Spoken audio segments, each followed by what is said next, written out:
ठीक है, चलिए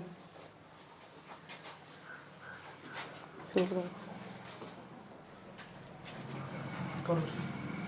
पैसा पैसा कर तार करब का कमाई, केहू कुछ लेके नहीं जाइए राम।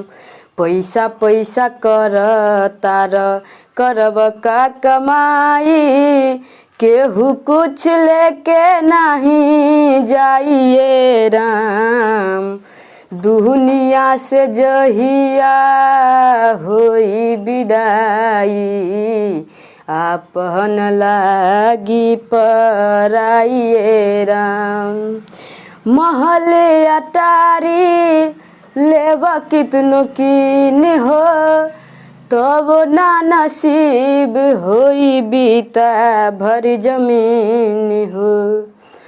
महले अटारी लेब कितनो कीन हो, तब ना नसीब होई बीता भर जमीन हो।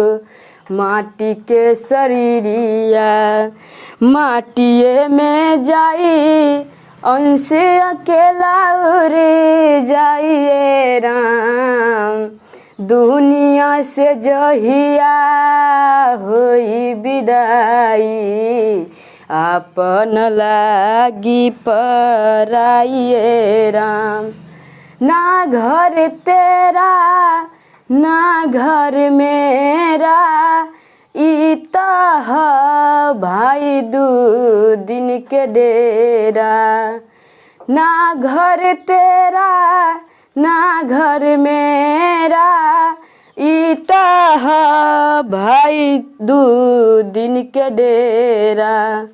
कहत आजाद सुनो मोरा भाई, अमर गाई के दोहराइए राम।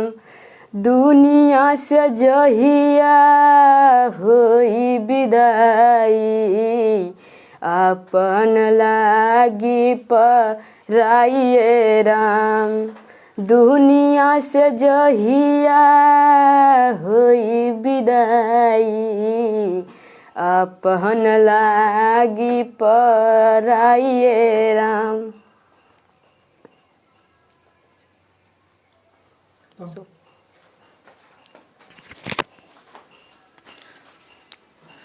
और कोई है जो कुछ गाना चाहते हैं तो आओ। किसी को है कुछ बोलना? तो ये आप लोगों का अंतिम क्लास है। किसी ने 1 सालों से, किसी ने 2 सालों से यहाँ पर स्टडी किया। अगर किसी को मेरे वाणी से कभी काल ठेस पहुँचा हो तो उसके लिए हम सभी शिक्षकगण क्षमार्थी हूँ। और हो सकता है बहुत सारे स्टूडेंट रहते हो, किसी को कुछ बोल भी देते होंगे, किसी को कभी डांट भी देते होंगे। तो ये जो डांट फटकार है आपके भलाई के लिए ही। सभी कोई शिक्षक, चाहे हम हो चाहे दुनिया का कोई भी शिक्षक हो, जो बच्चों को जो शुरू से पढ़ाते हैं उसका एक ही मकसद रहता है, वो अपने जीवन में सफलता हासिल करे। और आपके सफलता को दिलाने के लिए हम लोग ने अथक प्रयास किए और उम्मीद करते हैं आप लोगों को उस काबिल हम बना दिए हैं कि आप लोग एग्ज़ाम को अच्छी तरह से निकाल सकती हैं और बेहतर से बेहतर आप लोगों का रिजल्ट होगा। कभी काल होता है क्या, कहा जाता है कि सर कुछ बातों को उल्लंघन किया गया या इस प्रकार के, उसके बारे में हम बात करते हैं।